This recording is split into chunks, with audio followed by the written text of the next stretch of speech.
ಕರುಣರಸದ ಕೋಡಿವರಿವ ಕಟಾಕ್ಷದ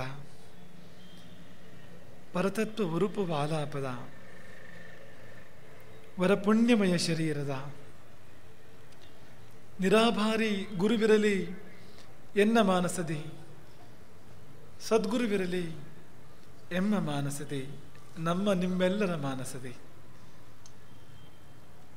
ಮಧುರಂ ಮಧುರೇಭ್ಯೋಪಿ ಪಾವನೇಭ್ಯೋಪಿ ಪಾವನಂ, ಮಂಗಲಂ ಮಂಗಲೇಭ್ಯೋಪಿ ಗುರೋರ್ಧ್ಯಾನಂ ಹಿ ಕೇವಲಂ.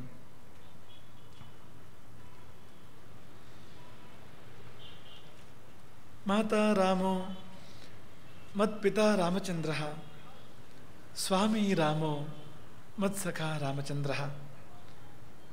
ಸರ್ವಸ್ವಂ ಮೇ ರಾಮಚಂದ್ರೋ ದಯಾಲುಃ, ನಾನ್ಯಂ ಜಾನೆ ನೈವ ಜಾನೆ ನ ಜಾನೆ.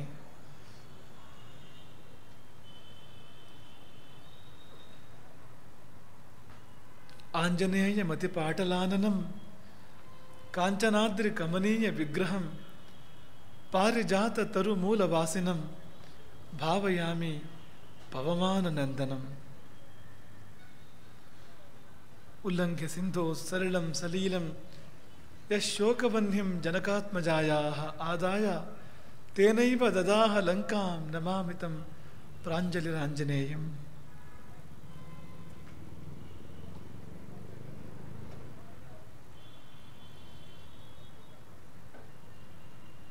ತಾಯಿ ರಾಮ, ನಮ್ಮ ತಂದೆ ರಾಮ, ಬಂಧು ರಾಮ, ನಮ್ಮ ಬಳಗ ರಾಮ, ಸ್ವಾಮಿ ರಾಮ, ನಮ್ಮ ಸಖ ರಾಮ, ನಮ್ಮ ಬದುಕಿನ ಸಾರ ರಾಮ, ಸರ್ವಸ್ವ ರಾಮ. ರಾಮನ ಹೊರತು ಅನ್ಯರ ನಾನರಿಯೆ ನಾನರಿಯೆ ನಾನರಿಯೆ ಎಂದರು ಅಭಿಯುಕ್ತರು.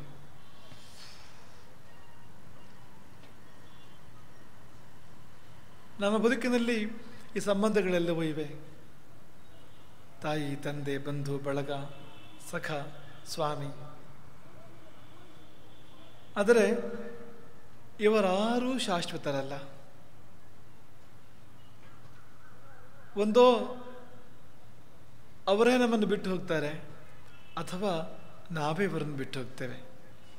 ಬಿಟ್ಟು ಹೋಗುವುದಂತೂ ಕೂಡ ಹೇಗಿದ್ದರೂ ನಿಶ್ಚಿತವೇ. ಯಾವುದು ಬಿಟ್ಟು ಹೋದರೂ ಕೂಡ ಬಿಟ್ಟು ಹೋಗದ ಒಂದು ಸಂಬಂಧ, ಅದು ನಮ್ಮ ಮತ್ತು ರಾಮನ ಸಂಬಂಧ. ಜನ್ಮಗಳು ಕಳೆದರೂ, ದೇಹಗಳು ಬದಲಾದರೂ, ಲೋಕಗಳು ಬದಲಾದರೂ, ಅವಸ್ಥೆಗಳು ಬದಲಾದರೂ ಬದಲಾಗದಿರ್ತಕ್ಕಂಥ ಸಂಬಂಧ ಅದು. ಯಾರು ಬಿಟ್ಟರೂ ಬಿಡದ ಆ ರಾಮನ ಚರಣವನ್ನು ಭದ್ರವಾಗಿ ಆಶ್ರಯಿಸಿ ರಾಮಕಥೆಯನ್ನು ಪ್ರಾರಂಭ ಮಾಡೋಣ. ಇದು ರಾಮಕಥೆ, ಇದು ರಾಮಾಯಣದ ಕಥೆ, ಇದು ರಾಮಾಯಣದ ಕವಿಯ ಕಥೆ. ನಾವು ಕವಿಯ ಕಥೆಯಲ್ಲಿದ್ದೇವೆ, ವಾಲ್ಮೀಕಿಗಳ ಕಥೆಯಲ್ಲಿದ್ದೇವೆ. ಹುಟ್ಟುವಾಗ ಅಗ್ನಿಶರ್ಮ, ಬ್ರಹ್ಮರ್ಷಿ ವಂಶ ಸಂಜಾತ. ಬೆಳೆಯುವಾಗ ರತ್ನಾಕರ, ದರೋಡೆಕೋರ. ಕಾಡಬೇಡ ಕಾಡಬೇಡ ಕಾಡಬೇಡ ಅಂತ ಜೀವಿಗಳು ಮತ್ತೆ ಮತ್ತೆ ಹುಯಿಲಿಡುವಂಥ ಬೇಡ ಅವನು. ಆತನಿಗೆ ಒಂದು ದಿನ ಅಸದಳವಾದ ನೋವಾಯಿತು, ವರ್ಣಿಸಲಸದಳವಾದ ನೋವಾಯಿತು. ಯಾಕೆಂದರೆ ಎಂದೂ ಕೇಳದ ಒಂದು ಪ್ರಶ್ನೆಯನ್ನು ತನ್ನ ಹೆಂಡತಿ ಮಕ್ಕಳಲ್ಲಿ ಆತ ಕೇಳಿಬಿಟ್ಟಿದ್ದ. ಆ ಪ್ರಶ್ನೆ ಏನು? ನನ್ನ ಸ್ವರ್ಗದಲ್ಲಿ ನೀವೆಲ್ಲ ಪಾಲುದಾರರು, ನನ್ನ ಸುಖದಲ್ಲಿ ನೀವೆಲ್ಲರೂ ಪಾಲುದಾರರು. ಈ ವೈಭವದ ಮನೆಯೊಳಗೆ ತುಂಬಿರತಕ್ಕಂಥ ಅಷ್ಟೈಶ್ವರ್ಯಗಳು,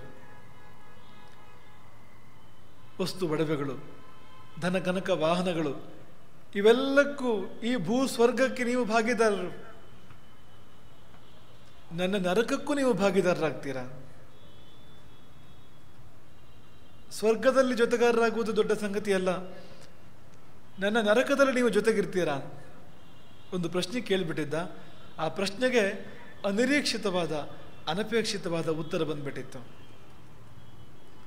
ಹೌದು, ಎಂದಿನಂತೆ ದರೋಡೆಗಿಡಿದ ರತ್ನಾಕರನಿಗೆ ಆದೇನು ಸಿಕ್ಕಿದ್ದು ನಾರದರು. ನಾರದರನ್ನ ಲೂಟಿ ಮಾಡಲಿಕ್ಕೆ ಆತ ಹೊರಟಿದ್ದು. ಆಗ ನಾರದರು ಕೇಳಿದ ಪ್ರಶ್ನೆ, ಇದರಿಂದ ಪಾಪ ಬರೋದಿಲ್ವಾ? ಬರಬಹುದು. ಮತ್ತೆ ಆ ಪಾಪವನ್ನು ಹೇಗೆ ಅನುಭವಿಸ್ತೀಯ? ನಾನು ಒಬ್ಬನೊಬ್ಬನೇ ಇಲ್ಲ, ನನ್ನ ಬಳಗ ಇದೆ. ಯಾಕೆಂದ್ರೆ ಹಂಚಿಕೊಂಡಾಗ ದುಃಖಗಳು ಅರ್ಧವಾಗ್ತವೆ, ಇಳಿತವೆ ದುಃಖಗಳು, ಸುಖಗಳು ಇಮ್ಮಡಿಯಾಗ್ತವೆ. ಹಾಗಾಗಿ ನಾನೊಬ್ಬನೇ ಅಲ್ಲ ಈ ಪಾಪಕ್ಕೆ ಭಾಗಿ ಅಂತ. ಮತ್ತಾರು ಭಾಗಿಗಳು? ನನ್ನ ಹೆಂಡತಿ ಮಕ್ಕಳಿದ್ದಾರೆ, ನನ್ನ ತಂದೆ ತಾಯಿಗಳಿದ್ದಾರೆ. ಅವ್ರು ಯಾರೂ ಭಾಗಿಗಳಲ್ಲ, ಅವ್ರು ಯಾರೂ ಸಿದ್ಧ ಇಲ್ಲ. ಇದ್ದಾರೆ, ಹೋಗಿ ಕೇಳಿ ನೋಡು ಅಂತ ಹೇಳಿದರು ನಾರದರು. ಹಾಗಾಗಿ ಕೇಳಿ ನೋಡಲಿಕ್ಕೆ ಮನೆಗೆ ಬಂದಿದ್ದ. ಮನೆಗೆ ಬಂದು ಕೇಳಿದಾಗ ಎದೆ ಒಡೆಯಿತವನದ್ದು. ಯಾಕೆಂದರೆ ಅವ್ರು ಯಾರೂ ಭಾಗಿದಾರರಾಗಲಿಕ್ಕೆ ತಯಾರಿರಲಿಲ್ಲ. ನಿನ್ನ ಪಾಪಕ್ಕೆ ನೀನೇ ಹೊಣೆ, ಇದು ನಿನ್ನ ಕರ್ತವ್ಯ. ನೀನು ದುಡಿಬೇಕು, ಹಣ ತಂದು ಹಾಕಬೇಕು, ಮನೆ ನಡಿಬೇಕು. ಅದು ಹೇಗೆ ದುಡಿತೀಯೋ, ಏನು ಮಾಡ್ತೀಯೋ ನಿನಗೆ ಬಿಟ್ಟಿದ್ದು. ಅದರ ಪಾಪವು ಕೂಡ ನಿನಗೆ ಸೇರಿದ್ದು, ನಮಗಲ್ಲ ಎಂದು ಬಿಟ್ಟರವರು. ಹಾಗಾಗಿ ನೋವು. ರತ್ನಾಕರನಿಗೆ ಯಾರಿಗಾಗಿ ಇಷ್ಟೆಲ್ಲ ಅಕೃತ್ಯಗಳನ್ನು ಮಾಡಿದನೋ ಅವರಿಗೆ ತಾನು ಬೇಡ ಅಂತ. ಅವರಿಗೆ ತನ್ನ ಸುಖ ಬೇಕು, ತಾನು ತರುವ ಹಣ ಬೇಕು, ಆದರೆ ತಾನು ಬೇಡ ಎನ್ನುವ ಭಾವ ಒಂದು ಬಗೆಯ ಅನಾಥ ಪ್ರಜ್ಞೆಯನ್ನು ಮೂಡಿಸ್ತವನಿಗೆ. ಯಾರಿಲ್ಲ ನನಗೆ ಎನ್ನುವ ಭಾವವನ್ನು ಮೂಡಿಸ್ತು ರತ್ನಾಕರನಿಗೆ. ಮಹಾಪುರುಷರ ಬದುಕು ಅಂದರೆ ಹೀಗೆ, ಅಲ್ಲಿ ನೋವುಗಳಿದ್ದೇ ಇದೆ. ಅದಿಲ್ಲದೆ ಮಹಾಪುರುಷರ ಬದುಕಿಲ್ಲ. ರಾಮ ಹುಟ್ಟಿದ್ದು ಅರಮನೆಯಲ್ಲಿ, ಬೆಳೆದಿದ್ದು ಕಾಡಿನಲ್ಲಿ. ಕೃಷ್ಣ ಹುಟ್ಟಿದ್ದ ಸೆರೆಮನೆಯಲ್ಲಿ, ಬೆಳೆದಿದ್ದು ವೃಂದಾವನದಲ್ಲಿ, ಅಜ್ಞಾತವಾಗಿ ಏಕಾಂತದಲ್ಲಿ. ಅವರಿಬ್ಬರ ಬದುಕನ್ನು ನೋಡಿದರೆ ಎಷ್ಟು ಕಷ್ಟ ನಷ್ಟಗಳು. ಅವರಿಬ್ಬರು ಮಾತ್ರ ಅಲ್ಲ, ಎಲ್ಲ ಮಹಾಪುರುಷರ ಬದುಕಲ್ಲೂ ಕೂಡ ನೋವು ತಿರುವು, ನೋವು ತಿರುವು ಇದಿದ್ದೇ ಇದೆ. ಅದಿಲ್ಲದ ಮಹಾಪುರುಷರ ಬದುಕಿಲ್ಲ. ಈ ನೋವುಗಳು ತಿರುವುಗಳಾಗಿ ಮಾರ್ಪಡ್ತವೆ ಮಹಾಪುರುಷರ ಜೀವನದಲ್ಲಿ. ಆ ತಿರುವುಗಳು ಮಹಾ ಸಾಧನೆಗಳಾಗಿ ಮಾರ್ಪಡ್ತವೆ. ಈಗಿನ ಸ್ಥಿತಿ ಅದು ರತ್ನಾಕರಣದ್ದು. ನೋಯ್ತಾ ಇದ್ದಾನೆ, ಬೇಯ್ತಾ ಇದ್ದಾನೆ. ಹೇಗೆ ಅಂದರೆ ಅಡುಗೆ ಮನೆ ತರಕಾರಿಯೇ ಹಾಗೆ ಅಂತ ಕಗ್ಗ ಹೇಳ್ತದೆ.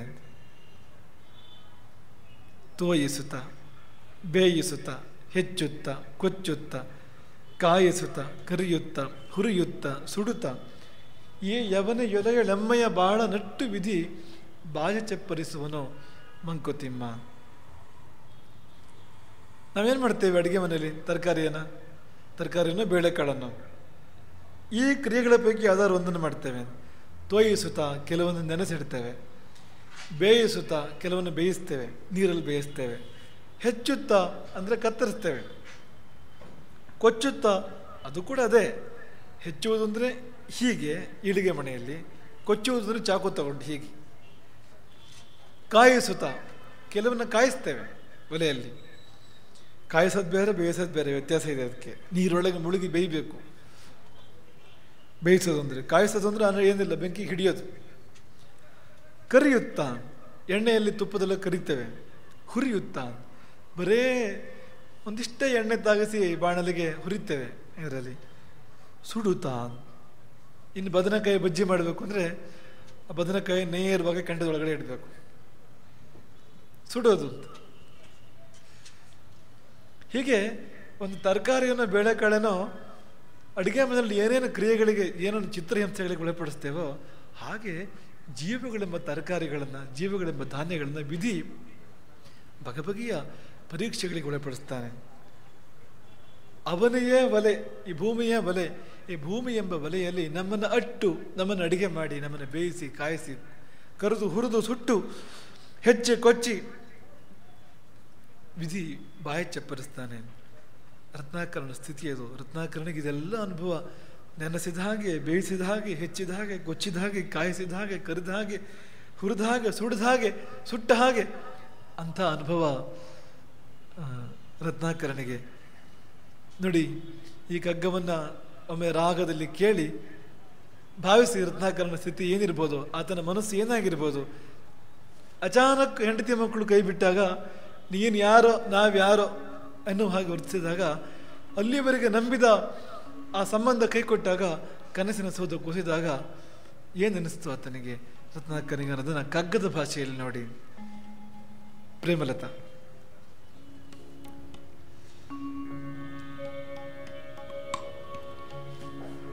ತೋಯಿಸುತ್ತ ಬೇಯಿಸುತ್ತ ಹೆಚ್ಚುತ್ತ ಕೊಚ್ಚುತ್ತ, ತೋಯಿಸುತ್ತ ಬೇಯಿಸುತ್ತ ಹೆಚ್ಚುತ್ತ ಕೊಚ್ಚುತ್ತ, ಕಾಯಿಸುತ್ತ ಕರಿಯುತ್ತ ಹುರಿಯುತ್ತ ಸುಡುತ್ತ,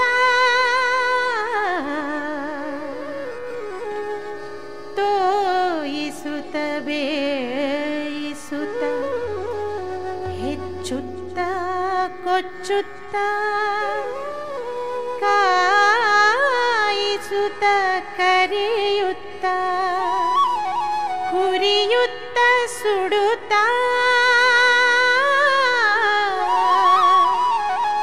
ಈ ಅವನಿಯೊಳೆಮ್ಮಯ ಬಾಳನುಟ್ಟು ಬಾಳನಟ್ಟು ವಿಧಿ,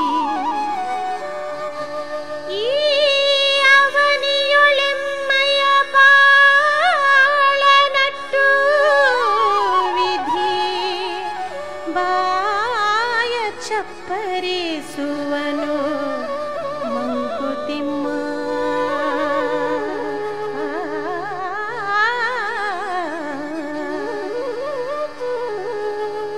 ತೋಯಿಸುತ್ತ ಬೇಯಿಸುತ್ತ ಹೆಚ್ಚುತ್ತ ಕೊಚ್ಚುತ್ತ, ಕಾಯಿಸುತ್ತ ಕರಿಯುತ್ತ ಹುರಿಯುತ್ತ ಸುಡುತ್ತ, ತೋಯಿಸುತ್ತ ಬೇಯಿಸುತ್ತ ಹೆಚ್ಚುತ್ತ ಕೊಚ್ಚುತ್ತ, ಕಾಯಿಸುತ್ತ ಕರಿಯುತ್ತ ಹುರಿಯುತ್ತ ಸುಡುತ್ತ, ಈ ಅವನಿಯೋಳೆಮ್ಮ ಬಾಳನಟ್ಟು ವಿಧಿ, ಈ ಅವನಿಯೋಳೆಮ್ಮ ಬಾಳನಟ್ಟು ವಿಧಿ, ಬಾಯ ಚಪ್ಪರಿಸುವನು ಮಂಕುತಿಮ್ಮ, ಬಾಯ ಚಪ್ಪರಿಸುವನು ಮಂಕುತಿಮ್ಮ, ಮಂಕುತಿಮ್ಮ ಮಂಕುತಿಮ್ಮ ಮಂಕುತಿಮ್ಮ.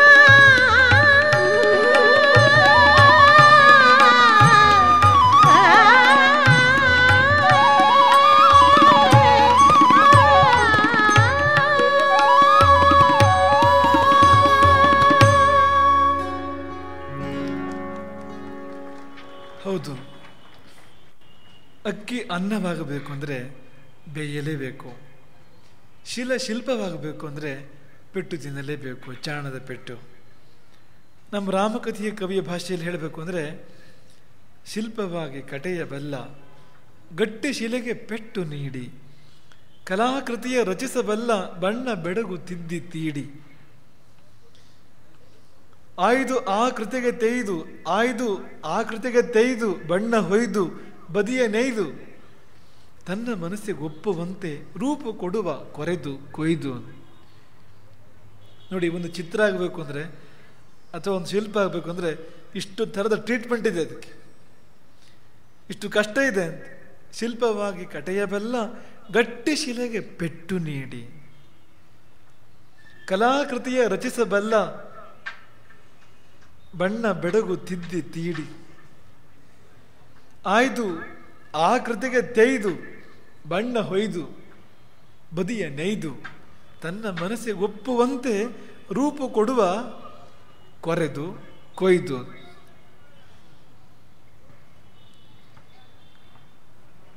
ರತ್ನಾಕರನನ್ನು ವಾಲ್ಮೀಕಿಯನ್ನಾಗಿ ಮಾಡಬೇಕು ಅಂದರೆ ಅದನ್ನು ನೋಯಿಸ್ತಾ ಬೇರೆ ದಾರಿ ಇಲ್ಲ, ನೋಯಿಸ್ತಾ ಬೇರೆ ವಿಧಿ ಇಲ್ಲ. ಒಂದು ಸಾರಿ ಅಸದಳವಾದ ನೋವಾಗಬೇಕು, ಆ ನೋವು ಪರಿವರ್ತನೆಗೆ ಕಾರಣ ಆಗಬೇಕು. ನೋವುಗಳು ಪರಿವರ್ತನೆಗೆ ಕಾರಣ ಆಗ್ತವೆ. ನೋವೆಲ್ಲ ಜೀವಕ್ಕೆ ಪುಟ ಬಿಡುವ ಪಾಕ, ಪರಿವರ್ತನೆಗೆ ಕಾರಣ ಆಗ್ತವೆ. ಯಾಕೆಂದ್ರೆ ನೊಂದಾಗ ಪಾಪಕ್ಷಯವಂತೆ, ಸುಖಪಟ್ಟಾಗ ಪುಣ್ಯಕ್ಷಯ ನಮ್ಮದು. ನೊಂದಾಗ ಪಾಪಗಳು ಕಡಿಮೆ ಆಗ್ತವೆ. ರತ್ನಾಕರನನ್ನ 100 ಪಾಪಗಳು ಮುತ್ತಿದ್ವು, ಆತನೇ ಮಾಡಿದ್ದು.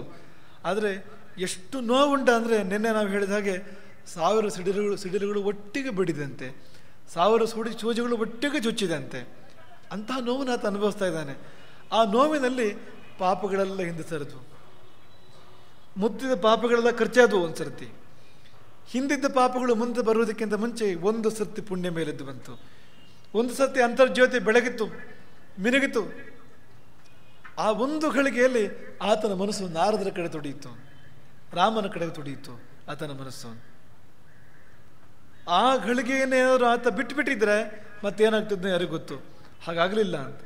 ಆ ಅಮೃತ ಕ್ಷಣ, ಆ ಅಮೃತಗಳಿಗೆ ಯಾವ ಕ್ಷಣದಲ್ಲಿ ಅವನ ಪಾಪಗಳು ಹಿಂದಕ್ಕೆ ಹೋಗಿದ್ವೋ, ಪುಣ್ಯ ಮೇಲೆದ್ದು ಬಂದಿತ್ತೋ, ಆ ಒಂದು ಕ್ಷಣದಲ್ಲಿ ಆತ ತಗೊಂಡ ನಿರ್ಣಯ, ಆತ ಮಾಡಿದ ತೀರ್ಮಾನ ಆತನ ಬದುಕನ್ನು ಬದಲಾಯಿಸಿತು. ಭಾರತದ ಚಿತ್ರಣವನ್ನು ಕೂಡ, ವಿಶ್ವದ ಚಿತ್ರಣವನ್ನು ಕೂಡ ಬದಲಾಯಿಸಿತು. ಹೊಸ ಪ್ರಪಂಚವೊಂದನ್ನು ನಿರ್ಮಾಣ ಮಾಡಿತ್ತು. ಮನೆ ಬಿಟ್ಟು ಹೋಗುವ ನಿರ್ಣಯ, ಮಡದಿ ಮಕ್ಕಳು ಬೇಡೆಂಬ ನಿರ್ಣಯ,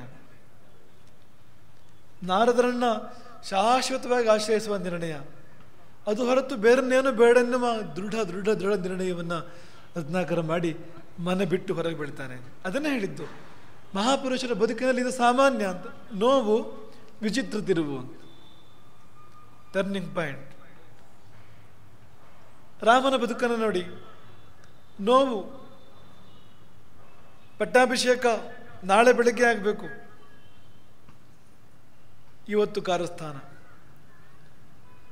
ರಾಮನಿಗೆ ಎಂಥ ನೋವು ಅಂದರೆ, ಸಾಮ್ರಾಜ್ಯ ತಪ್ಪಿತು, ಸಂಬಂಧಿಗಳು ದೂರವಾದರು, ಸ್ನೇಹಿತರು ಹತ್ತಿರವಿಲ್ಲ, ಯಾರ ಬಳಕೆ ಇಲ್ಲದೆ, ಯಾವ ಭೋಗ ಬೆಳೆದೆ, ಯಾವ ಸೌಲಭ್ಯ ಸೌಕರ್ಯವಿಲ್ಲದೆ ಕಾಡು ಪಾಲಾಗಬೇಕು.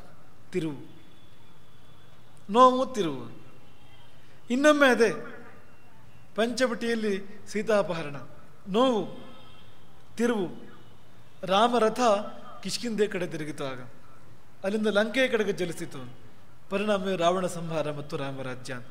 ಈ ಮಹಾಪುರುಷರ ಜೀವನವೇ ಹೀಗೆ, ನೋವು ಮತ್ತು ತಿರುವು. ಕೃಷ್ಣನ ಬದುಕಂತೂ ವಿಚಿತ್ರ ತಿರುವುಗಳು. ಕೃಷ್ಣನ ಬದುಕಿನಲ್ಲಿ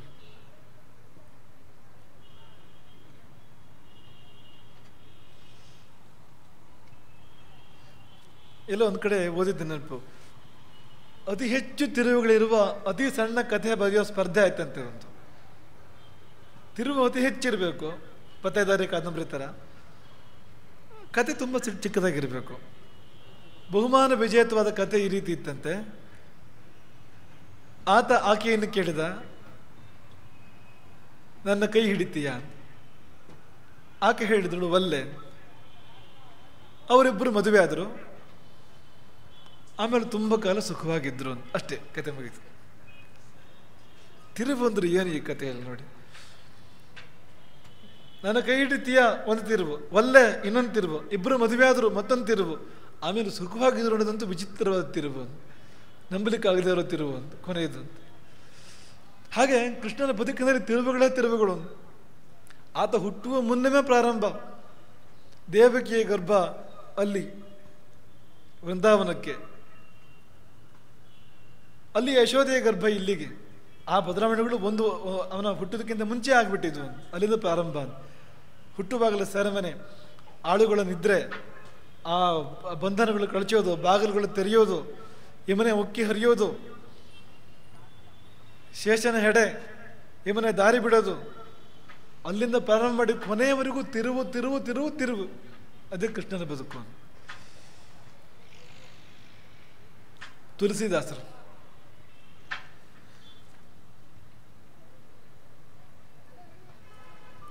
ತುಳಸಿರಾಮ್ ಅಥವಾ ರಾಮ್ ಬೋಲಾ ಅಂತವರ ಮೊದಲ ಹೆಸರು ತುಳಸಿದಾಸರಿದ್ದು.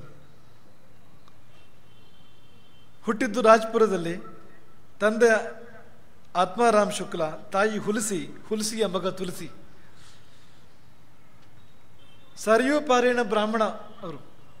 ಸರಿಯೂ ಪಾರೇಣ ಅಂದರೆ ಸರಿಯೂ ನದಿ ತೀರದಲ್ಲಿರ್ತಕ್ಕಂಥ, ಅಲ್ಲಿ ವಾಸ ಮಾಡ್ತಕ್ಕಂಥ ಬ್ರಾಹ್ಮಣ ವಂಶರು ಹುಟ್ಟಿರ್ತಕ್ಕಂಥ ವ್ಯಕ್ತಿ. ಅವರು ಹುಟ್ಟೇ ಒಂದು ತಿರುವು ಅಂತ. ಹುಟ್ಟುವಾಗ 32 ಹಲ್ಲು ಇತ್ತಂತವ್ರಿಗೆ, ತುಳಸಿದಾಸರಿಗೆ.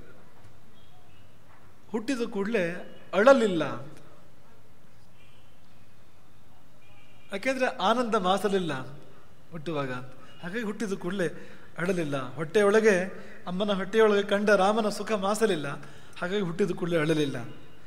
ಅವ್ರ ಹೆಂಡತಿ ಬುದ್ಧಿಮತಿ ಅಥವಾ ರತ್ನಾವಲಿ, ಅವಳ ಮೇಲೆ ವಿಪರೀತ ಮೋಹ, ಪ್ರೇಮವಲ್ಲ ಮೋಹ ತುಳಸಿದಾಸರಿಗೆ, ಅಂದರೆ ತುಳಸಿರಾಮ್ ಅಥವಾ ರಾಮ್ ಬೋಲ ಆತನಿಗೆ. ಎಷ್ಟರ ಮಟ್ಟಿಗೆ ಅಂದರೆ ಒಂದು ದಿನ ಆಗಲಿರ್ಲಿಕ್ಕೆ ಸಾಧ್ಯ ಇಲ್ಲ, ಒಂದು ಗಂಟೆ ಆಗಲಿರ್ಲಿಕ್ಕೆ ಸಾಧ್ಯ ಇಲ್ಲ, ಒಂದು ಕ್ಷಣ ದೂರ ಇರ್ಲಿಕ್ಕೆ ಸಾಧ್ಯ ಇಲ್ಲ ಅನ್ನುವಷ್ಟರ ಮಟ್ಟಿಗೆ ಪರಸ್ಪರ ಅಲ್ಲ, ಈ ಕಡೆಯಿಂದ ಆ ಕಡೆಗೆ ಹೆಚ್ಚು ತುಳಸಿರಾಮನಿಗೆ ಸೆಳೆತ ಬುದ್ಧಿಮತಿಯ ಬಗ್ಗೆ. ಒಂದು ದಿನ ತುಳಸಿದಾಸರ ಹೆಂಡತಿ ಅವ್ರಿಗೆ ಹೇಳಿದೆ, ಅಂದರೆ ತುಳಸಿದಾಸರಾಗಿಲ್ಲ ಇನ್ನು, ಹೇಳಿದೆ ತವ್ರ ಮನೆಗೆ ಹೋದ್ಲು. ಜಗಳ ಆಗಿತ್ತು ಅಂತಲ್ಲ, ಏನು ಅದು ಆವತ್ತು ಹಾಗಾಯ್ತು ಅಂತ, ಅದೇನೋ ಘಟನೆ ಸಂದರ್ಭ ಆಗಿ ಬಂತು ಅಂತ. ಮನೆಗೆ ಬಂದ ತುಳಸಿರಾಮ್ ನೋಡ್ತಾನೆ, ಹೆಂಡತಿ ಇಲ್ಲ, ಎಲ್ಲಿ ಬುದ್ಧಿಮತಿ? ರಾಮ ಸೀತೆಯನ್ನು ಹುಡುಕಿದಾಗೆ ಪಂಚವಟಿಯಲ್ಲಿ ಸೀತೆಯ ಪತ್ನಿಯನ್ನು ಹುಡುಕ್ತಾರೆ ತುಳಸಿದಾಸರು, ಅಂದ್ರೆ ಪೂರ್ವಾಶ್ರಮದ ತುಳಸಿರಾಮ್. ಕೊನೆಗೆ ಗೊತ್ತಾಯ್ತು ಅಪ್ಪನ ಮನೆಗೆ ಹೋಗಿದ್ದಾಳೆ. ಸಂಜೆಯೇ ಪ್ರಯಾಣ, ಅರ್ಧರಾತ್ರಿಯಲ್ಲಿ ಹೋಗಿ ತಲುಪ್ತಾರೆ ಮಾವನ ಮನೆಯನ್ನ. ಮಧ್ಯದಲ್ಲಿ ತುಂಬಿ ಹರಿಯೋ ಹೊಳೆ, ಜೀವ ಹೋಗ್ತಕ್ಕಂಥ ಸಂದರ್ಭ, ಪ್ರಾಣವನ್ನು ಲೆಕ್ಕಿಸದೆ ಆ ಹೊಳೆಯನ್ನು ಹೇಗೋ ದಾಟಿ ತುಳಸಿರಾಮ ಅರ್ಧರಾತ್ರಿಯಲ್ಲಿ ಹೆಂಡತಿಯ ತವ್ರ ಮನೆಯನ್ನು ಸೇರ್ತಾನೆ. ಬಾಗಿಲು ಹಾಕಿದೆ, ಯಾರೂ ತೆಗೆಯೋರಿಲ್ಲ, ಭೋರೆಂದು ಸುರಿಯೋ ಮಳೆ ಬೇರೆ. ಒಳಗೆ ಹೋಗೋದು ಹೇಗೆ? ಒಂದು ಹಗ್ಗ ನೇಚು ಬಿದ್ದಿತ್ತಂತೆ ಮನೆಯ ಮುಂಭಾಗದಲ್ಲಿ. ಆ ಹಗ್ಗ ಹಿಡಿದು ಹತ್ತಿ ಹಾರಿ ಒಳಗಿಳಿದ್ರು. ಹೆಂಡತಿ ದರ್ಶನ ಮಾಡಿದ್ರು. ಆ ಹಗ್ಗ ನಿಜವಾಗಿ ಹಗ್ಗವಲ್ಲ, ಹೆಬ್ಬಾವದು ನೇತು ಬಿದ್ದಿತ್ತು.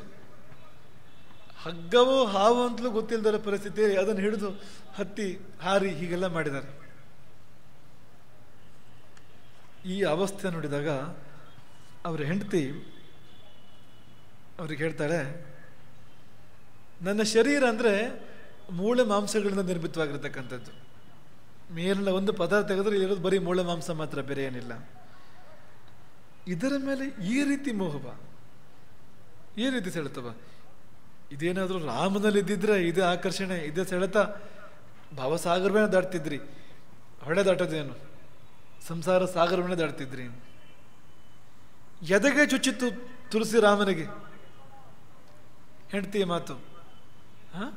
ನನ್ನ ಪ್ರೀತಿಗೆ ಬೆಲೆ ಇಲ್ವಾ? ಏನಂತೆ?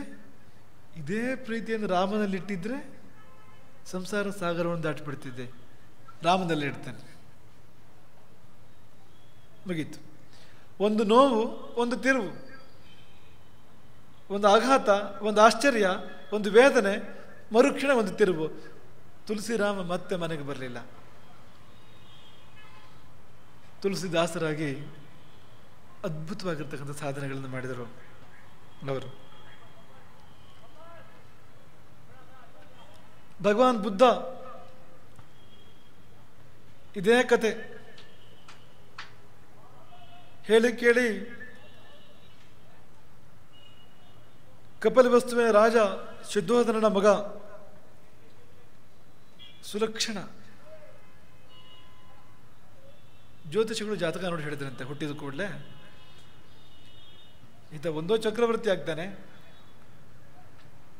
ಅಥವಾ ಎಲ್ಲವನ್ನು ಬಿಟ್ಟ ಪರಿವ್ರಾಜಕನಾಗ್ತಾನೆ, ಸಂತ ಶಿರೋಮಣಿ ಆಗ್ತಾನೆ. ರಾಜ ಬಹಳ ಜಾಗೃತ ಮಾಡಿದ ತಂದೆ ಶುದ್ಧೋಧನ. ವೈರಾಗ್ಯಕ್ಕೆ ಕಾರಣವಾಗುವ ಯಾವ ಘಟನೆ ಕೂಡ ನಡೀಬಾರದು. ಶುದ್ಧೋಧನಿಗೆ ಒಂದು ಅಂದಾಜಿತ್ತು, ಅದೇನೆಂದರೆ ವೈರಾಗ್ಯದ ಹಿಂದೆ ನೋವಿರ್ತದೆ ಯಾವಾಗಲೂ ಅಂತ. ಅಂದರೆ ಒಂದು ನೋವುಗಳು ವೈರಾಗ್ಯಕ್ಕೆ ಕಾರಣ ಆಗ್ತವೆ. ಅನೇಕ ಮಹಾಪುರುಷರ ಸಂತರ ಬದುಕಿನ ಘಟಿಸೋದನ್ನು ಅವನು ಬಲ್ಲವನು ಶುದ್ಧೋಧನ. ಹಾಗಾಗಿ ಒಂದಿಷ್ಟು ನೋವಾಗದ ಹಾಗೆ ಅಥವಾ ವೈರಾಗ್ಯಕ್ಕೆ ಕಾರಣವಾಗುವ ಮನೋಭಾವವೇ ಬರದೇ ಇರೋ ಹಾಗೆ, ಅಂದರೆ ಹೊರ ಪ್ರಪಂಚ ನೋಡಿದರೆ ವೈರಾಗ್ಯ ಯಾರಿಗಾರು ಬರ್ತದೆ. ಬೆಂಗಳೂರು ಪೇಟೆ ಕಣ್ತಿರೋದು ನೋಡಿದ್ರೆ ವೈರಾಗ್ಯ ಬರದೇ ಇರೋದು ಯಾರಿಗೆ? ಸರಿಯಾದ ಟ್ರಾಫಿಕ್ ಜಾಮಲ್ಲಿ ಸಿಕ್ಕಿ ಬೀಳ್ಬೇಕು ಒಂದು 4 ತಾಸು, ಬೇಡ ಅಂದರೆ ವೈರಾಗ್ಯ ಬರ್ತದೆ. ಬೆಂಗಳೂರು ಬೇಡ, ಜೀವನವೂ ಬೇಡ ಅಂತ ಅನಿಸ್ಬೇಕಾಗ್ತದೆ. ಹೊರ ಪ್ರಪಂಚವೇ ಕಾಣಬಾರ್ದು. ಹಾಗೆ ಬೆಳೆಸಿದ ಮಗನನ್ನ ಶುದ್ಧೋಧನ. ಆದ್ರೇನು, ಒಂದು ದಿನ ಆಕಸ್ಮಿಕವಾಗಿ ಆತ ಹೊರಗೆ ಬರ್ತಾನೆ ಸಾರಥಿಯೊಟ್ಟಿಗೆ. ಮೂರು ದೃಶ್ಯ ಆತ ನೋಡೋದು. ಒಬ್ಬ ವೃದ್ಧ, ಒಬ್ಬ ರೋಗಿ, ಒಂದು ಶವ. ವಿವರಣೆ ಕೇಳ್ತಾನೆ ಸಾರಥಿಯಲ್ಲಿ, ಯಾರೀ ವೃದ್ಧ, ಯಾರಿದು ಅಂತ. ಇದೇನು ಹೀಗಂದ್ರೆ ಅಂತ. ವೃದ್ಧ ಅಂದ್ರೆ ಅಂಥದ್ದೊಂದು ಇರ್ತದೆ ಅಂತಲೇ ಗೊತ್ತಿಲ್ಲ ಅವನಿಗೆ, ಸಿದ್ಧಾರ್ಥನಿಗೆ. ಸಾರಥಿ ವಿವರಣೆ ಕೊಡ್ತಾನೆ, ಇದು ಮುಪ್ಪು ನಮಗೂ ನಿಮಗೂ ಎಲ್ಲರಿಗೂ ಬಂದೇ ಬರ್ತಕ್ಕಂಥದ್ದು, ಅನಿವಾರ್ಯ, ತಪ್ಪಿಸಲಿಕ್ಕೆ ಸಾಧ್ಯ ಇಲ್ಲದೆ ಇರ್ತಕ್ಕಂಥದ್ದು. ನೋಡಿ ಅಜ್ಜನ ಚಂದದ ಮುಖವನ್ನು ನೋಡಿ, ಮುಪ್ಪು ಹೇಗಿರ್ತದೆ ನೋಡಿ. ಅಜ್ಜನ ನೋಡಿ ನಗೋದು ಬೇಡ, ಯಾಕೆಂದ್ರೆ ನಾವು ನೆನಪಿಸಿಕೊಡ್ತೇವೆ ಆ ಮಾತನ್ನ. ಒಬ್ಬ ಮುದುಕನನ್ನು ಕಂಡು ಒಬ್ಬ ನವತರುಣ ಹೇಳಿದಂತೆ, ಯೌವನ ಸ್ವರ್ಗ ಅಂತ, ಆತನನ್ನು ಛೇಡಿಸ್ಬೇಕು ಅಂತ ಹೇಳಿದ ಮಾತದು.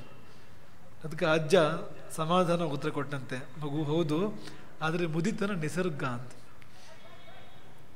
ಯೌವನ ಸ್ವರ್ಗ ಹೌದು, ಮುದಿತನ ನಿಸರ್ಗ ಅಂತ. ಬೇಡ ಅಂದ್ರೂ ಬರ್ತದೆ, ಒಂದಿನ ನಿನಗೂ ಬರ್ಲಿಕ್ಕೆ ಉಂಟು, ಬರದೇ ಇರೋದಿಲ್ಲ ಅಂತ.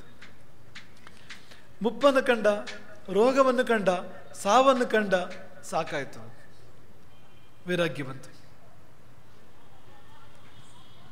ಬದುಕು ಬೇಡವಾಯಿತು, ಪ್ರಪಂಚ ಸಪ್ಪೆ ಅನ್ನಿಸ್ತು. ಮಗನ ಅವಸ್ಥೆಯನ್ನು ನೋಡಿದ ಶುದ್ಧೋಧನ ಆತನಿಗೆ ಮದುವೆ ಮಾಡ್ತಾನೆ. ಮದುವೆ ಮಾಡಿದ್ರಾರು ಹುಚ್ಚು ಬಿಡ್ತದ ಅಂತ, ಯಶೋಧರೆಯ ಜೊತೆಗೆ. ಕೆಲ ಕಾಲ ಬುದ್ಧನೇನೋ ಪ್ರಾಪಂಚಿಕ ಸುಖವನ್ನು ಅನುಭವಿಸಿದ, ಆದರೆ ಬಹಳ ಕಾಲ ಅಲ್ಲ. ಒಂದು ರಾತ್ರಿ ಎಳೆಯ ಪತ್ನಿ ಎಳೆಯ ಮಗನನ್ನು ತೊರೆದು ಆತ ಹೊರಟೇ ಹೋಗ್ತಾನೆ. ಮತ್ತೆ ಆತ ಸಿದ್ಧಾರ್ಥನಾಗಿ ಬರಲೇ ಇಲ್ಲ, ಬುದ್ಧನಾಗಿ ಉಳ್ಕೊಂಡ. ಯಾವತ್ತು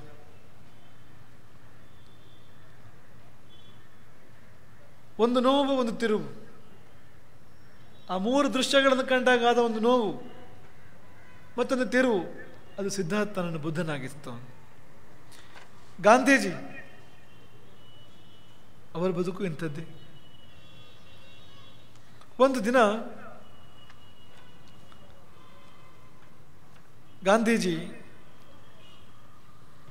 ದಕ್ಷಿಣ ಆಫ್ರಿಕಾದಲ್ಲಿ ಬ್ಯಾರಿಸ್ಟರ್ ಆಗಿ ಆದರೂ ಕೆಲಸ ಮಾಡ್ತಾ ಇದ್ದಾಗ ಒಂದೇ ಒಂದು ಚಿಕ್ಕ ಘಟನೆ. ಫಸ್ಟ್ ಕ್ಲಾಸ್ ಟಿಕೆಟ್ ತಗೊಂಡು ಟ್ರೈನ್ ಹತ್ತಿದ್ದಾರೆ. ಆ ಟ್ರೈನಿಂದ ಅವರನ್ನು ಹೊರ ದೂಡಲಾಯಿತು. ಯಾಕೆ? ಅವರ ಅಪರಾಧ ಏನು? ಚರ್ಮ ಕಂದು, ಅಷ್ಟೇ ಕಾರಣಕ್ಕೋಸ್ಕರವಾಗಿ, ಚರ್ಮದ ಬಣ್ಣಕ್ಕೋಸ್ಕರವಾಗಿ. ನೋಡಿ ಗಾಂಧೀಜಿಯವರ ಹಳೆ ಫೋಟೋ, ಹೀಗಿದ್ರು ಅವರು ಆಗ ಅಂತ. ಫಸ್ಟ್ ಕ್ಲಾಸ್ ಟಿಕೆಟ್ ತಗೊಂಡು ಟ್ರೈನ್ ಹತ್ತಿದರೆ ಬಿಳಿಯರು ಅನ್ಯಾಯವಾಗಿ ಅವರನ್ನು ಟ್ರೈನಿಂದ ಹೊರದಬ್ತಾರೆ. ರಾತ್ರಿ ಇಡೀ ಚಳಿ ಕಳಬೇಕಾಗುತ್ತೆ ರೈಲ್ವೆ ಸ್ಟೇಷನಲ್ಲಿ. ಅವರು ಕೊರೆಯುವ ಚಳಿಯಲ್ಲಿ ಮನಸ್ಸಿನಲ್ಲಿ ತಡೆಯಲಾರದ ಆಕ್ರೋಶ, ದ್ವೇಷ, ಆವೇಗ. ಎಂಥ ಅನ್ಯಾಯ ಮಾಡಿದರು ನನಗೆ ಅಂತ, ನಾನೇನು ತಪ್ಪು ಮಾಡಿದ್ದೆ ಅಂತ. ನೋವು, ಆ ನೋವು ತಿರುವಿಗೆ ಕಾರಣ ಆಯಿತು.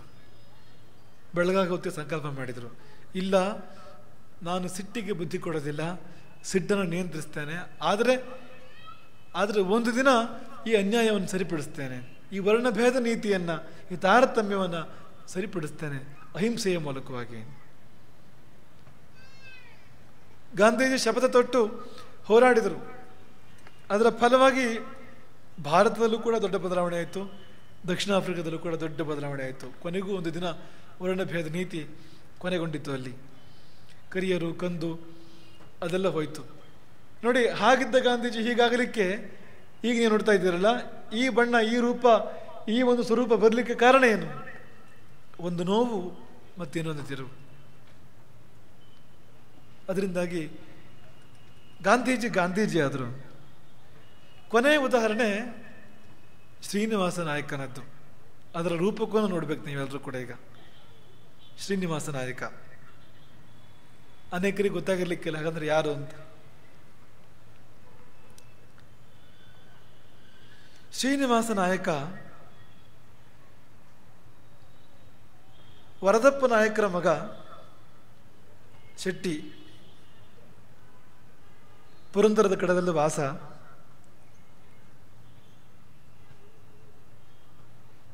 ಹದಿನಾರು ವರ್ಷದಲ್ಲಿ ಮದುವೆ ಆಯಿತು. ಹೆಂಡತಿ ಸರಸ್ವತಿ ಬಾಯಿ ಬಹಳ ಬಹಳ ಬಹಳ ಧಾರ್ಮಿಕ ಸ್ವಭಾವದವಳು, ದಾನ ಧರ್ಮಶೀಲೆ, ಒಳ್ಳೆ ಗುಣದವಳವಳು. 20ನೇ ವರ್ಷದಲ್ಲೇ ತಂದೆ ತಾಯಿಗಳನ್ನು ಕಳ್ಕೊಡ್ತಾನೆ ಶ್ರೀನಿವಾಸ ನಾಯಕ. ಅವರ ಉದ್ಯೋಗ ಮುಂದುವರಿಸ್ತಾನೆ. ಅವ್ರ ಉದ್ಯೋಗ ಏನು ಅಂದರೆ ಲೇವಾದೇವಿ.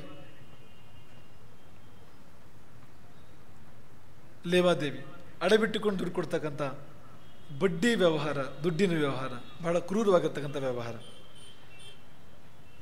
ಆತ ಬಹುಬೇಗ ಶ್ರೀಮಂತನಾಗ್ತಾನೆ. ಕಾರಣ ಏನಂದ್ರೆ ಖರ್ಚು ಮಾಡಿ ಗೊತ್ತೇ ಇಲ್ಲ, ಎಂಜಿಲು ಕೈಯಲ್ಲಿ ಕಾಗೆ ಹೊಡೆದು ಗೊತ್ತಿಲ್ಲ, ದಾನ ಧರ್ಮದ ಹೆಸರೇ ಗೊತ್ತಿಲ್ಲ ಅವನಿಗೆ. ಹಾಗಾಗಿ ಖರ್ಚು ಮಾಡಲಿಕ್ಕೇ ಇಲ್ಲ, ಕೂಡಿಸಿದ್ದ ದುಡ್ಡನ್ನು ಬಹುಬೇಗ ನವಕೋಟಿ ನಾರಾಯಣ ಅನ್ನೋ ಬಿರುದಿಗೆ ಆತ ಪಾತ್ರನಾಗ್ತಾನೆ. ತನ್ನ ಬದುಕಿನ ನಿಜವಾದ ಧ್ಯೇಯವನ್ನು, ನಿಜವಾದ ಲಕ್ಷ್ಯವನ್ನು ಮರೀತಾನೆ. ಈ ವ್ಯಕ್ತಿ, ಈ ಸೇಠ್ ಶೆಟ್ಟಿ, ಈತನ ಬದುಕಿನಲ್ಲಿ ವಿಚಿತ್ರವಾದ ಒಂದು ತಿರುವು ಬಂತು. ಭಗವಂತನಿಗೆ ಆತನಿಗೆ ಬುದ್ಧಿ ಕಲಿಸ್ಬೇಕು ಅಂತ ಅನ್ನಿಸ್ತು. ಯಾಕೆಂದರೆ ಕೊಟ್ಟದ್ದು ತನಗೆ ಕೊಡುವ ಅಭ್ಯಾಸವೇ ಇಲ್ಲ, ಬಚ್ಚಿಟ್ಟುಕೊಂಡು ಮಾತ್ರ ಅಭ್ಯಾಸ. ಜಿಪುಣಾಗ್ರಸರನಾಗಿದ್ದಾನೆ. ದೇವರು ಒಬ್ಬ ಬ್ರಾಹ್ಮಣನ ರೂಪದಲ್ಲಿ, ಬಡ ಬ್ರಾಹ್ಮಣನ ರೂಪದಲ್ಲಿ ಶ್ರೀನಿವಾಸ ನಾಯಕನ ಸಮೀಪ ಬರ್ತಾನೆ, ಬೇಡ್ತಾನೆ, ಮಗನ ಉಪನಯನ ಇದೆ, ಏನಾದರೂ ಸಹಾಯ ಮಾಡಿ. ಇವನೆಲ್ಲ ಮಾಡ್ತಾನೆ. ನಾಳೆ ಬಾ, ನಾಡಿದ್ದು ಬಾ, ಇವತ್ತು ಶುಕ್ರವಾರ, ಹುಣ್ಣಿಮೆ, ಅಮಾವಾಸ್ಯೆ, ಮುಹೂರ್ತ ಸರಿ ಇಲ್ಲ, ಮತ್ತೊಂದು ಸರಿ ಇಲ್ಲ. 6 ತಿಂಗಳು ನಡೀತು. ಬ್ರಾಹ್ಮಣ ಬಿಡೋದಿಲ್ಲ, ಶ್ರೀನಿವಾಸ ನಾಯಕ ಕೊಡೋದಿಲ್ಲ. 6 ತಿಂಗಳು ಹಗ್ಗ ಜಗ್ಗಾಟ ನಡೆದ ಮೇಲೆ ಬ್ರಾಹ್ಮಣನಿಗೆ ರೋಸಲಿಲ್ಲ. ಯಾಕೆಂದ್ರೆ ರೋಸುವವನೇ ಅಲ್ಲ ಅವನು, ಭಗವಂತ. ಅದು ಶ್ರೀನಿವಾಸ ನಾಯಕನಿಗೆ ರೋಸಿ ಹೋಯಿತು. ಛೇ, ಏನು ಪೀಡೆ ಇತ್ತು, ಏನು ಪಿಡುಗಿತು. ಏನಾರು ಸಾಗ ಹಾಕಬೇಕು, ಆದರೆ ಏನೂ ಕೊಡ್ಲಿಕ್ಕಿಲ್ಲ. ಆಗ ಶ್ರೀನಿವಾಸ ನಾಯಕ ಹುಡುಕಿದ್ದೇನು ಅಂದರೆ ಸವೆದು ಹೋದ ಕೆಲವು ನಾಣ್ಯಗಳು, ನಡೆಯೋ ನಾಣ್ಯಗಳಲ್ಲ, ಉಪಯೋಗ ಬರೋ ನಾಣ್ಯಗಳಲ್ಲ, ಸವೆದು ಹೋದ ಕೆಲವು ನಾಣ್ಯಗಳು. ಸವೆದು ಹೋದ ಕೆಲವು ನಾಣ್ಯಗಳನ್ನು ಒಂದಿಷ್ಟು ಅದರ ಪಂತೆಯನ್ನು ತಂದು ಆತನ ಮುಂದೆ ಬಿಸಾಡ್ತಾನೆ. ಬ್ರಾಹ್ಮಣನ ಮುಂದೆ, ತಗೊಂಡೋಗು, ಇನ್ನು ಬರಬೇಡ, ಈ ಕಡೆ ತಲೆ ಹಾಕಿದ್ರು ನೋಡು. ಆ ಬಡ ಬ್ರಾಹ್ಮಣ ನಿಜವಾಗಿ ಬಡ ಬ್ರಾಹ್ಮಣ, ಅವನು ಬಡ ಅಲ್ಲ, ಹಿಂದಿಯ ಬಡ, ತುಂಬ ದೊಡ್ಡವನು. ಆತನಿಗೆ ಅದೇ ಬೇಕಾಗಿತ್ತು. ಒಂದೂ ಮಾತಾಡದೆ ಆ ಸವಕಲು ನಾಣ್ಯಗಳನ್ನ ಎತ್ಕೊಂಡು ಹೋಗ್ತಾನೆ ಬ್ರಾಹ್ಮಣ. ನೇರ ಆತನ ಮನೆಗೆ ಬರ್ತಾನೆ. ಅಲ್ಲಿ ಆತನ ಹೆಂಡತಿ ಸರಸ್ವತಿ ಬಾಯಿ ಇರ್ತಾಳೆ. ಆಕೆ ಬಳಿ ಬಂದು ತನ್ನ ಕಥೆಯನ್ನೆಲ್ಲ ಹೇಳ್ಕೊಂಡು ನೊಂದುಕೊಳ್ತಾನೆ. ಹೀಗಾಯಿತು ನನ್ನ ಕತೆ, ಏನಾದರೂ ಸಹಾಯ ಮಾಡ್ತೀರಾ? ಆಕೆ ಹೇಳ್ತಾಳೆ, ಏನೂ ಮಾಡೋ ಸ್ಥಿತಿಲಿ ನಾ ಇಲ್ಲಪ್ಪ, ಮಾಡಬೇಕು ಅನ್ನೋ ಮನಸ್ಸು ಧಾರಾಳ ಉಂಟು, ಆದರೆ ಅವನನ್ನು ನಮ್ಮ ಯಜಮಾನರನ್ನು ಕೇಳಿದ್ರೆ ಏನೂ ಮಾಡೋ ಹಾಗಿಲ್ಲ. ಏನು ಕೊಡಬೇಕು ಅನ್ನೋ ಅವ್ರ ಅಪ್ಪಣೆ ಬೇಕು ಅಂತ. ಆಗ ಆ ಬ್ರಾಹ್ಮಣ ಹೇಳ್ತಾನೆ, ಅಪ್ಪನ ಮನೆಯಿಂದ ಬಂದಿರೋದು ಏನಿಲ್ಲ ನಿಮ್ಮ ಹತ್ರ, ಅದನ್ನು ಕೊಡ್ಬೋದಲ್ಲ, ಅವ್ರನ್ನ ಕೇಳಿದೆ ನೀವು. ಆಕೆ ಮೂಗು ಮುಟ್ಕೊಳ್ತಾಳೆ. ಯಾಕೆಂದ್ರೆ ಮೂಗುತಿ ತಾಯಿ ಮನೆಯಿಂದ ಬಳುವಳಿಯಾಗಿ ಬಂದಿದ್ದು, ಅದರ ಮೇಲೆ ಗಂಡನಿಗೆ ಹಕ್ಕಿಲ್ಲ. ನಿಜವಾಗಿ ಹಿಂದೆ ಮುಂದೆ ನೋಡಿದೆ, ತೆರೆದ ವಿಶಾಲ ಮನಸ್ಸಿನಿಂದ ಆ ಮೂಗುತಿಯನ್ನು ಕಳಚಿ ಆತನಿಗೆ ಕೊಟ್ಬಿಡ್ತಾಳೆ, ವಜ್ರದ ಮೂಗುತಿಯನ್ನು. ಸರಸ್ವತಿ ಬಾಯಿ ಬ್ರಾಹ್ಮಣ ತಗೊಂಡೋಗ್ತಾನೆ. ಹೋಗಿದ್ದೆಲ್ಲಿಗೆ? ಎಲ್ಲಿಗೂ ಅಲ್ಲ, ನೇರ ಅಂಗಡಿಗೆ ಬಂದಿದ್ದು. ಈ ಹಚ್ಚಿ ಹಾಕುವ ವ್ಯವಸ್ಥೆ ಇದು, ಹೊತ್ತಿಸಿ ಹಾಕುವ ವ್ಯವಸ್ಥೆ ಇದ್ದಾಗಿದೆ ಇದು, ನೋಡಿದ್ರೆ. ಯಾಕೆಂದ್ರೆ ಬ್ರಾಹ್ಮಣನ ಆ ಅಂಗಡಿಯಿಂದ ನೇರ ಬಂದಿದ್ದು ಮನೆಗೆ, ಮನೆಯಿಂದ ಮತ್ತೆ ಅಂಗಡಿಗೆ ಹೋಗಿದ್ದು. ಹೋಗಿ ಮಾಡಿದ್ದೇನೆಂದ್ರೆ ಅಡೆಬಿಟ್ಟಿದ್ದು. ಬ್ರಾಹ್ಮಣನ ಮುಖ ಕಂಡು ಕೂಡಲೇ ಅಸಹನೆ ಆಯಿತು ಶ್ರೀನಿವಾಸ ನಾಯಕನಿಗೆ. ಮತ್ತೆ ಬಂದ್ಯಾ? ಬರಬೇಡ ಅಂತ ಹೇಳಿದ್ನಲ್ಲ, ನಾನು ಬೇಡ್ಲಿಕ್ಕೆ ಬಂದಿಲ್ಲ ಅಂತ ಹೇಳಿದಂತೆ ಬ್ರಾಹ್ಮಣ. ಮತ್ತೆ ಅಡಬಿಡ್ಲಿಕ್ಕೆ ಬಂದಿದ್ದೇನೆ ಒಂದು ನಗವನ್ನ. ಹೌದಾ? ನಂಬಿಕೆ ಆಗಲಿಲ್ಲ ಅವನಿಗೆ. ತೋರಿಸು ವಜ್ರದ ಮೂಗುತಿ, ಇದನ್ನು ಅಡಬಿಟ್ಟು ದುಡ್ಡು ಕೊಡಿ. ಅನುಮಾನ ಆಯಿತು ಶ್ರೀನಿವಾಸ ನಾಯಕನಿಗೆ. ಆದರೆ ಇವನ ಕೈಯಲ್ಲಿ ಎಲ್ಲಿಂದ ಬರೋಕ್ಕೆ ಸಾಧ್ಯ ಇದು? ಎಲ್ಲೋ ನೋಡಿದ ನೆನಪು ಆ ಮೂಗುತಿಯನ್ನ. ದಿಢೀರನ ಮನಸ್ಸಿಗೆ ಬಂತು, ಹೆಂಡತಿ ಮೂಗಲಿರೋ ಮೂಗುತಿ ಹೀಗೇ ಇದೆ ಅಂತ. ನಾಳೆ ಬಂದು ಕಳಿಸಿದ್ದಂತೆ. ಆ ಬ್ರಾಹ್ಮಣನು ಹಿಂದೆ ಮುಂದೆ ನೋಡದೆ ಮೂಗುತಿನಿಟ್ಟು ಹೋಗ್ತಾ ಇದ್ದ. ಹಣಕ್ಕೂ ಒತ್ತಾಯ ಮಾಡದೆ, ಹಣನೂ ಕೇಳದೆ ಹೋಗ್ತಾ ಇದ್ದ. ಶ್ರೀನಿವಾಸ ನಾಯಕ ತಿಜೋರಿಯಲ್ಲಿ ಭದ್ರವಾಗಿಡ್ತಾನೆ ಆ ಉಂಗುರವನ್ನ, ಆ ಮೂಗುತಿಯನ್ನ. ನೇರ ಮನೆಗೆ ಬರ್ತಾನೆ. ಮನೆಗೆ ಬಂದು ಹೆಂಡತಿ ನೋಡ್ತಾನೆ. ಹೆಂಡತಿ ಮುಖದಲ್ಲಿ ಮೂಗುತಿ ಇಲ್ಲ. ಮೂಗಿದೆ, ಮೂಗುತಿ ಇಲ್ಲ.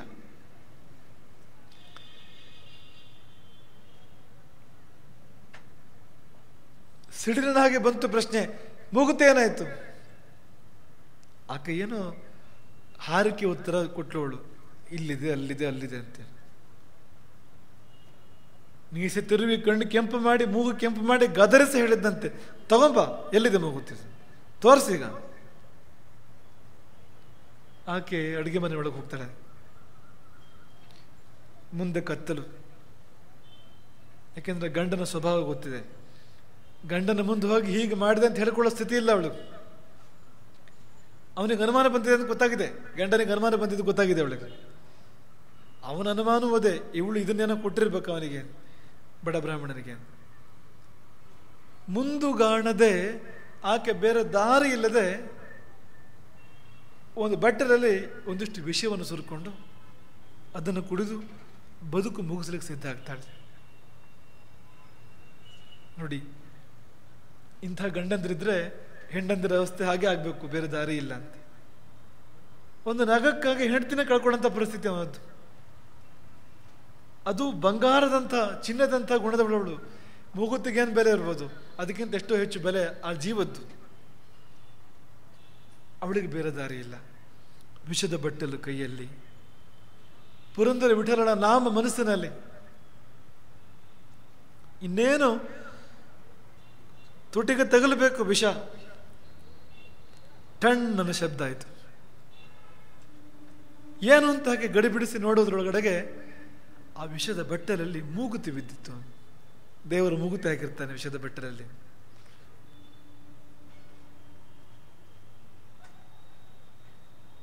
ಆಕೆಯ ತೃಪ್ತಿಗೆ, ಹರ್ಷಕ್ಕೆ ಪಾರವೇ ಇಲ್ಲ. ಮೂಗುತಿ ಸಿಕ್ತು ಅಂತಲ್ಲ, ತನ್ನ ದೇವರಿಗೆ ತನ್ನ ಮೇಲಿರುವ ಕಾರುಣ್ಯ, ವಾತ್ಸಲ್ಯ. ಅರಕ್ಷಿತಂ ತಿಷ್ಠತೆ ದೈವ ರಕ್ಷಿತಂ. ಅರಕ್ಷಿತ, ಯಾವುದಕ್ಕೆ ಯಾರೂ ರಕ್ಷಣೆ ಇಲ್ವೋ ಅಂಥದ್ದನ್ನು ದೇವರೇ ರಕ್ಷಣೆ ಮಾಡ್ತಾನೆ. ಒಂದು ವೇಳೆ ದೇವರು ರಕ್ಷಣೆ ಮಾಡಿದರೆ ಎಲ್ಲ ದೃಷ್ಟಿಯಿಂದ ಅರಕ್ಷಿತವಾಗಿದ್ದು ಕೂಡ ಸುರಕ್ಷಿತವಾಗಿ ಉಳ್ಕೊಳ್ಳುತ್ತೆ. ಮತ್ತು ಎಲ್ಲ ಬಗೆಯಿಂದ ಸುರಕ್ಷಿತವಾಗಿದ್ದು ಕೂಡ ದೈವ ರಕ್ಷಣೆ ಇಲ್ಲದಿದ್ರೆ ಹಾಳಾಗಿ ಹೋಗುತ್ತೆ, ನಾಶವಾಗುತ್ತೆ. ಅದಕ್ಕೆ ಉದಾಹರಣೆ ದ್ರೌಪದಿ. ಸುರಕ್ಷಿತೆ ಅವಳು, 5 ಗಂಡಂತಿರು, ಒಬ್ಬೊಬ್ಬರು ಕೂಡ ಸರ್ವಸಮರ್ಥರು. ಆದರೆ ಏನಾಯಿತು ಹಸ್ತಿನಾವತಿಯ ಸಭೆಯಲ್ಲಿ? ಋತುಮತಿಯನ್ನು ಸಭೆಗೆ ಎಳೆದು ತರುವಾಗ ಯಾರೇನು ಮಾಡ್ಲಿಕ್ಕೆ ಸಾಧ್ಯ ಆಯಿತು? ತುಂಬಿದ ಸಭೆಯಲ್ಲಿ ಸೀರೆಯನ್ನು ಸುಲಿಯುವಾಗ ಯಾರು ಯಾವ ಸಹಾಯಕ್ಕೆ ಬಂದರು? ಅದೇ ಸುರಕ್ಷಿತಂ ದೈವಹತಂ ವಿನಶ್ಯತಿ. ನಾವೆಷ್ಟೇ ಸುರಕ್ಷಿತ ಅಂದರೂ ಕೂಡ ದೈವದ ಕೃಪೆ ಇಲ್ಲದೆ ಇದ್ದಾಗ ನಮ್ಮನ್ನು ಯಾರೂ ಕೇಳೋರಿಲ್ಲ. ಚೂರು ಮುಂದೆ ಹೋದರೆ ಅದೇ ಸುಭಾಷಿತದ ಇನ್ನೊಂದು ಭಾಗಕ್ಕೆ ಉದಾಹರಣೆ ಸಿಗ್ತದೆ. ಅಲ್ಲಿ ಅರಕ್ಷಿತಂ, ಅವಳಿಗೆ ಯಾರೂ ಕಾಪಾಡೋರಿಲ್ಲ. ತುಂಬಿದ ಸಭೆಯಲ್ಲಿ ಮಾನ ಹೋಗ್ತಾ ಇದೆ. ಧರ್ಮವಂತ ಧರ್ಮರಾಜನ ಸಹಾಯ ಇಲ್ಲ, ಬಲಶಾಲಿ ಭೀಮ ಇಲ್ಲ, ಪರಾಕ್ರಮಿ ಅರ್ಜುನ ಇಲ್ಲ, ಯಮಣರು ನಕುಲ ಸಹದೇವರಿಲ್ಲ, ಅವರ ಸಹಾಯ ಇಲ್ಲ. ಭೀಷ್ಮ ದ್ರೋಣರು, ಕೃಪಾ, ಯಾರ ಸಹಾಯವೂ ಇಲ್ಲ. ಧೃತರಾಷ್ಟ್ರನ ಸಹಾಯ ಇಲ್ಲ, ಮಾವ. ನಿಜವಾಗಿ ಅರಕ್ಷಿತೆ ಅಂದರೆ ಪೂರ್ಣ ಅರಕ್ಷಿತೆ. ಎರಡೂ ಕೈ ಮೇಲೆತ್ತಿ ಗೋವಿಂದ ಅಂತ ಕರೆದಾಗ ಬಂತು ನೋಡಿ ಸಹಾಯ. ಅರಕ್ಷಿತಂ ತಿಷ್ಠತೆ ದೈವ ರಕ್ಷಿತಂ. ಆತ ರಕ್ಷಣೆ ಮಾಡುವಾಗ ಅರಕ್ಷಿತವೂ ಕೂಡ ಸುರಕ್ಷಿತವಾಗಿ ಉಳ್ಕೊಳ್ತದೆ. ಅವಳ ಸೀರೆಯನ್ನು ಸೆಳೆದು ಪೂರೈಸಲಿಕ್ಕೆ ಸಾಧ್ಯವೇ ಆಗಲಿಲ್ಲ. ಹೀಗೆ ಆ ಶ್ರೀನಿವಾಸ ನಾಯಕನ ಪತ್ನಿಯ ಕಥೆ ಅದು. ಮುಗಿದು ಹೋಯಿತು ಬದುಕು ಅನ್ನುವಾಗ ಮೂಗುತಿ ಬಂದು ಬಿತ್ತು ವಿಷದ ಬಟ್ಟಲಲ್ಲಿ. ವಿಷದ ಬಟ್ಟಲು ಅಮೃತವಾಯಿತು. ಆಕೆ ಓಡೋಡಿ ಹೋಗಿ ಮೂಗುತಿಯನ್ನು ಪತಿಗೆ ಕೊಡ್ತಾಳೆ. ಇಲ್ಲಿದೆ ನೋಡಿ.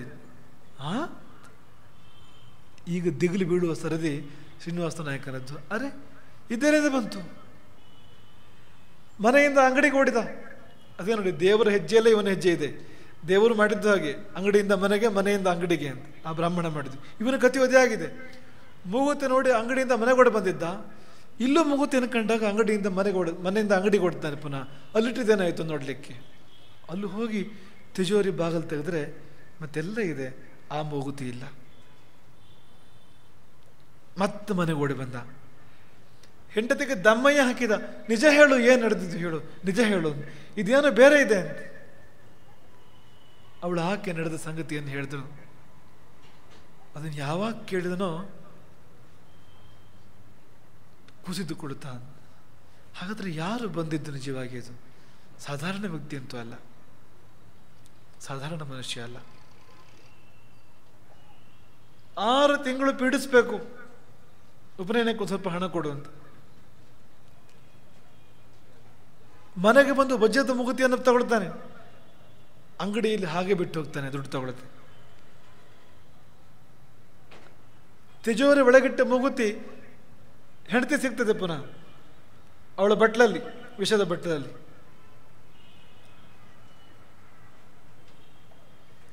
ಅದು ಅಲ್ಲಿಂದ ಇಲ್ಲಿಗೆ ಬಂದಿದ್ದು ಹೇಗೆ? ಇಲ್ಲಿಂದ ಅಲ್ಲಿಗೆ ಹೋಗಿದ್ದು ಹೇಗೆ? ತಲೆ ಕೆಟ್ಟು ಹೋಯ್ತು ಅದನದ್ದು, ಅಥವಾ ತಲೆ ಸರಿಯಾಯಿತು? ಅಲ್ಲಿವರೆಗೆ ಕೆಟ್ಟ ಮನಸ್ಸು ಸರಿಯಾಯಿತು. ಒಂದು ಬಲವಾದ ನೋವು, ಮೊದಲು ಪತ್ನಿಗೆ ನೋವು, ಆ ಸರಸ್ವತಿ ಬಾಯಿಗೆ ಸಾಧ್ವಿಗೆ ಇನ್ನಿಲ್ಲದ ನೋವು, ಮುಂದಿನ ನೋವು ಈತನಿಗೆ. ಹೆಂಡತಿಯನ್ನು ಹೇಗೆ ಯಾಕೆ ಈ ರೀತಿ ನಡೆಸ್ಕೊಂಡೆ? ಆ ದೇವರೇ ಬಂದಾಗ ಯಾಕೆ ಈ ರೀತಿ ನಡೆಸ್ಕೊಂಡೆ? ತಾಳಲಾರದ ನೋವು, ತಿರುವು. ಶ್ರೀನಿವಾಸ ನಾಯಕ ಸರ್ವಸ್ವವನ್ನು ತೊರೆದ.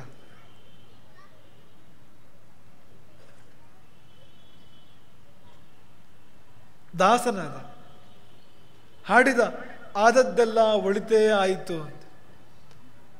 ನಮ್ಮ ಶ್ರೀಧರನ ಸೇವೆಗೆ ಸಂಪತ್ತಾಯಿತು, ಸಾಧನ ಸಂಪತ್ತಾಯಿತು ಅಂತ ಹಾಡ್ತಾನವನು. ಅವನ ಸ್ಥಿತಿ ಹೇಗಿತ್ತು ಅಂದರೆ, ದಂಡಿಗೆ ಭತ್ತ ಹಿಡಿಯುವುದಕ್ಕೆ ಮಂಡೆ ಮಾಚಿ ನಾಚುತ್ತಲಿದ್ದೆ, ಹೆಂಡತಿ ಸಂತತಿ 1000ವಾಗಲಿ ದಂಡಿಗೆ ಬೆತ್ತ ಹಿಡಿಸಿದಳಯ್ಯ. ಹೆಂಡತಿ ಸಂತತಿ 1000ವಾಗಲಿ, ಇಂಥ ಹೆಂಡತಿನ ಪ್ರಪಂಚದಲ್ಲಿ 1000ವಾಗಲಿ ಅಂತ. ಗೋಪಾಳ ಬಟ್ಟಿ ಹಿಡಿಯುವುದಕ್ಕೆ ಭೂಪತಿಯಂತೆ ಗರ್ವಿಸುತ್ತಿದ್ದೆ, ಆ ಪತ್ನಿ ಕುಲ 1000ವಾಗಲಿ ಗೋಪಾಳ ಬಟ್ಟಿಯ ಹಿಡಿಸಿದಳಯ್ಯ. ತುಳಸಿಯ ಮಾಲೆಯ ಹಾಕುವುದಕ್ಕೆ ಅರಸನಾಗಿ ನಾಚುತ್ತಲಿದ್ದೆ, ಸರಸಜಾಕ್ಷ ಶ್ರೀ ಪುರಂದರ ವಿಠಲನು ತುಳಸಿ ಮಾಲೆಯ ಹಾಕಿದನಯ್ಯ, ಆದದ್ದೆಲ್ಲ ಒಳಿತೇ ಆಯಿತು. ತನ್ನ ಸರ್ವಸ್ವವನ್ನು ತೊರೆದವನು ಹೇಳಿದ್ದಿದು, ಆದದ್ದೆಲ್ಲ ಒಳಿತೇ ಆಯಿತು. ಹೆಂಡತಿಗೆ ಬಹುದೊಡ್ಡ ಧನ್ಯವಾದ, ನಿನ್ನಿಂದಾಗಿ ನನ್ನ ಕಣ್ಣು ತೆರೆಯಿತು, ನನ್ನ ನಿಜವಾದ ಬದುಕು ನನಗೆ ಸಿಕ್ಕಿತು, ನನ್ನ ದೊರೆ ನನ್ನ ಪ್ರಭು ನನಗೆ ಸಿಕ್ಕಿದ. ಈ ಮಹಾಪುರುಷ 75,000 ಹಾಡು ಬರೆದಿದ್ದಾರೆ. 75,000 ಪದಗಳು, ದಾಸರ ಪದಗಳು. ಕೆಲವರು ಹೇಳ್ತಾರೆ 75,000 ಅಲ್ಲ, 4,75,000. ಇವತ್ತು ಉಪಲಬ್ಧವಿರುವುದು 1,000 ಮಾತ್ರ ಅದರಲ್ಲಿ. ಇವರ ಹೆಸರೇ ಪುರಂದರದಾಸ, ಪುರಂದರದಾಸರು. ಶ್ರೀನಿವಾಸ ನಾಯಕ ಪುರಂದರದಾಸರಾಗುವಾಗ ಅದೇ ಒಂದು ನೋವು, ಒಂದು ತಿರುವು, ಅದು ಆತನ ಬದುಕನ್ನು ಅಲ್ಲಿಂದ ಅಲ್ಲಿಗೆ ಸಂಸಾರದ ರೊಚ್ಚೆಯಿಂದ ಕೊಚ್ಚೆಯಿಂದ ಪುರಂದರ ವಿಠಲನ ಪಾದದವರೆಗೆ ಎತ್ತಿತು. ಹಾಗಾಗಿ ಆ ಪುರಂದರದಾಸರ ಆ ಪದವನ್ನು ನಾವು ಭಾವಿಸೋಣ. ಆದದ್ದೆಲ್ಲ ಒಳಿತೇ ಆಯಿತು ಅನ್ನೋ ಪದವನ್ನು. ಯಾಕೆಂದ್ರೆ ನಮ್ಮ ಬದುಕಿನಲ್ಲಿ ಕೂಡ ಇಂಥದ್ದು ಆಗ್ತಾ ಇರ್ತದೆ. ನಾವು ಮಾತ್ರ ಈ ಮಾತು ಹೇಳೋದಿಲ್ಲ, ಆದದ್ದೆಲ್ಲ ಒಳಿತೇ ಆಯಿತು ಅಂತ ಹೇಳ್ತೇವೆ. ನಾವು ಹೇಳ್ಬೇಕು ಆ ಮಾತನ್ನು, ಆದದ್ದೆಲ್ಲ ಒಳಿತೇ ಆಯಿತು ಅಂತ, ಆಗಿದ್ದೆಲ್ಲ ಒಳ್ಳೇದೇ ಆಯಿತು ಅಂತ. ಹಾಗಂದ್ಕೊಂಡವನಿಗೆ ಅವನ ಬದುಕೆಲ್ಲ ಒಳಿತೇ ಶುಭವೇ ಇರ್ತದೆ. ಒಮ್ಮೆ ಈ ಗೀತವನ್ನು ಕೇಳೋಣ. ಮತ್ತೆ ಇವತ್ತು ರೂಪಕ ಮೊದಲೇ, ಆರಂಭದಲ್ಲ ರೂಪಕ್ಕೆ ಇವತ್ತು. ಇದೇ ಕಥನವನ್ನು ರೂಪಕದಲ್ಲಿ ಕಾಣೋಣ. ಇವತ್ತಿನವರೆಗೆ ರಾಮಕಥೆಯಲ್ಲಿ ಉಪಕಥೆಯನ್ನು ರೂಪಕವಾಗಿ ಬಳಸಿದ್ದಿಲ್ಲ ನಮ್ಮ ನೆನಪಿನಲ್ಲಿ. ಮೊದಲ ಬಾರಿಗೆ ಒಂದು ದೃಷ್ಟಾಂತವನ್ನು, ಒಂದು ಉಪಕಥೆಯನ್ನು ರೂಪಕವಾಗಿ ನಾವು ಬಳಸ್ತಾ ಇದ್ದೇವೆ ಈ ವೇದಿಕೆಯಲ್ಲಿ. ಅದು ಪುರಂದರದಾಸರಿಗೆ ರಾಮಕಥೆಯ ವೇದಿಕೆ ಕೊಡುವಂಥ ಗೌರವ. ಆದದ್ದೆಲ್ಲ ಒಳಿತೇ ಆಯಿತು.